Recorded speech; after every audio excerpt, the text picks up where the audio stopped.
The next important discussion which we need to have is about quadratic equations and how we can use quadratic equation as parallel to a coordinate geometry parabola. Okay, so let's try and understand a little bit about quadratic equations before we can draw a parallel about quadratic equations into a parabola.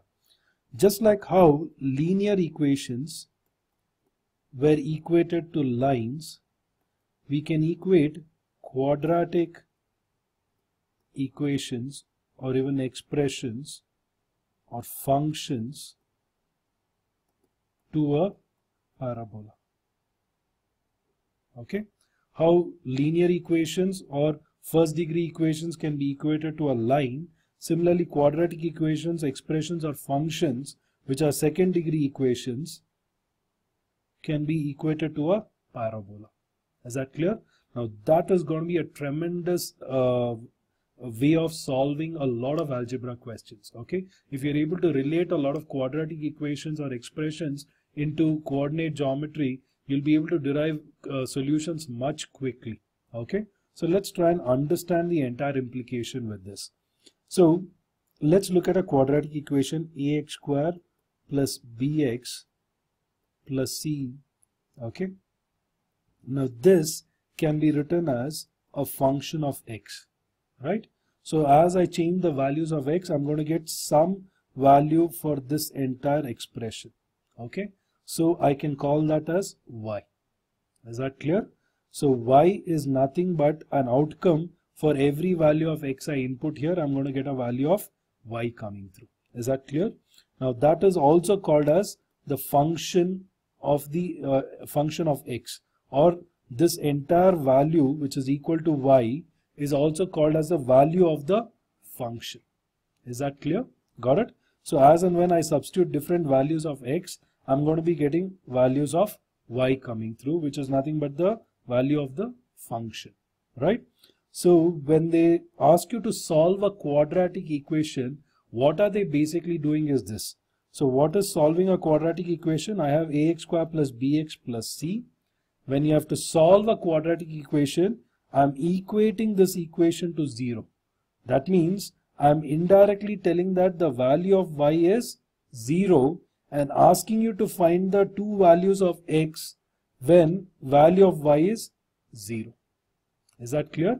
So basically solving a quadratic equation is nothing but asking you to find the value of x when y is 0.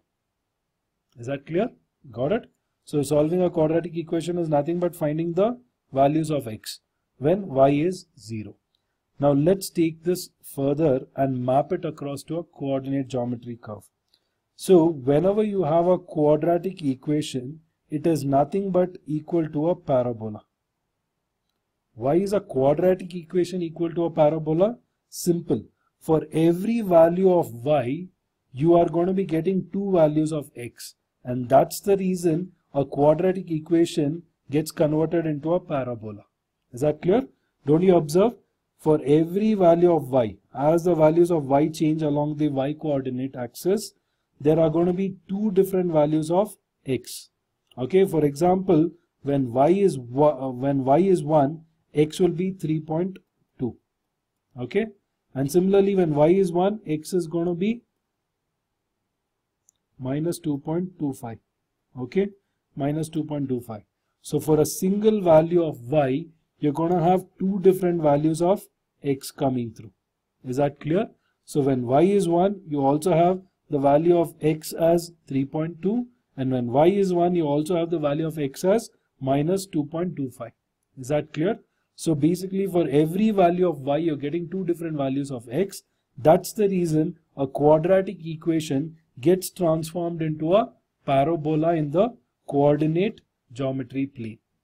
Is that clear? So a quadratic equation gets transformed into a parabola in a coordinate geometry plane, right? So when y is equal to 0, if I am asked to find the value of x, don't you think in algebra, geometric terms, I want to know the value of x when y is 0. So when y is 0, I want to know the value of x here and here. That's nothing but asking you to find out the x-intercept for this particular curve. or this particular graph. Okay, so solving a quadratic equation is nothing but finding the x-intercept of a parabola represented by the same quadratic equation. Is that clear? So solving a quadratic equation is nothing but finding, let's put it in this way, solving a quadratic equation is nothing but finding value of x when y is 0, or in other words, finding the x-intercepts. Okay, finding the x-intercept. Finding the x-intercept is as good as telling finding the values of x when y is equal to 0. Is that clear? So let's quickly summarize whatever we learned over here. Any quadratic equation can be drawn parallel to a parabola in a coordinate geometry plane. Why? Because a quadratic equation by default, for every value of y, you're going to have two values of x. So when y is equal to 0, there are going to be two values or two roots of x coming through. Is that clear? Got it? So that's the reason for every value of y, you're going to have two values of x. Hence, a quadratic equation gets transformed into a parabola in the coordinate geometry plane. Is that clear? Now, in algebraic sense, when you solve a quadratic equation, what are you doing? You're equating the entire quadratic equation to 0 and finding out the roots of the quadratic equation. So in geometric sense, what does it translate? Basically, when y is 0, okay, when y is 0, you're trying and finding out the values of x. Or in other words, the roots of a quadratic equation is nothing but the x-intercepts of this particular curve. It is a place where this curve cuts the x-axis, and that will have two places where it cuts the x-axis. Therefore, that becomes the root of the quadratic equation, or the value of x at these 2 points will become the two x-intercept values which will come across as the roots of this equation. Is that clear? So that is the entire understanding of the connection between a parabola and a quadratic equation. Right? Now, with this idea in mind, let's move on to understand couple of more important things. Okay?